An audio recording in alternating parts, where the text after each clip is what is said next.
আসসালামু আলাইকুম ওয়া রাহমাতুল্লাহি ওয়া বারাকাতুহু। সম্মানিত বন্ধুরা, আজকে আমরা জানবো স্বপ্নে কবর দেখলে তার ব্যাখ্যা কি।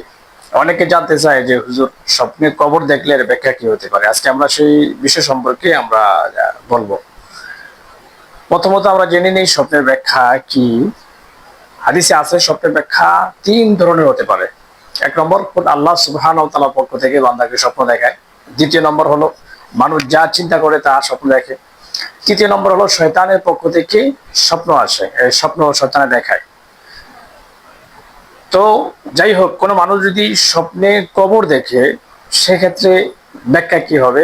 প্রথমত, কোনো মানুষ যদি কবর খোঁড়া দেখে যে কবর করতেছে, এই ক্ষেত্রে সেই লোকটা যদি অবিবাহিত পুরুষ কিংবা নারী হয়, তাহলে এর ব্যাখ্যা হবে যে সে অতি দ্রুত বিবাহ করতে যাচ্ছে, এই ধরনের ব্যাখ্যা। যদি উক্ত ব্যক্তি বিবাহিত পুরুষ বা নারী হয়, তাহলে সে তার দাম্পত্য জীবনে চাকরি বা ব্যবসা বাণিজ্যে আয় উন্নতি করবে, এটি হলো তার ব্যাখ্যা। কোনো মানুষ যদি স্বপ্নে কবর জিয়ারত করতে দেখে, এটি হবে তার জন্য পরকালের প্রতি ভয়, আকাঙ্ক্ষা এবং আল্লাহর ভয় ভীতি তার অন্তরে তৈরি হওয়া, এই ধরনের স্বপ্নের ব্যাখ্যা।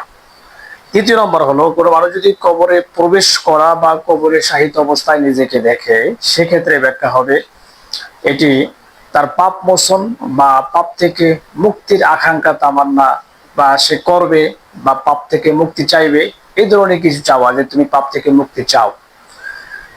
চতুর্থ নম্বর, কোনো মানুষ যদি স্বপ্নে শুধু কবর দেখে, শুধু কবর, সেক্ষেত্রে ব্যাখ্যা হলো তার জীবনের শেষ অধ্যায়। যেমন তার চাকরির শেষ অধ্যায়, তার চাকরি শেষ হয়ে যাবে, অথবা তার জীবন শেষ হয়ে যাবে। জীবনের কোনো একটা অধ্যায়, কোনো একটা বিষয় তার জীবন থেকে পরিসমাপ্তি ঘটবে।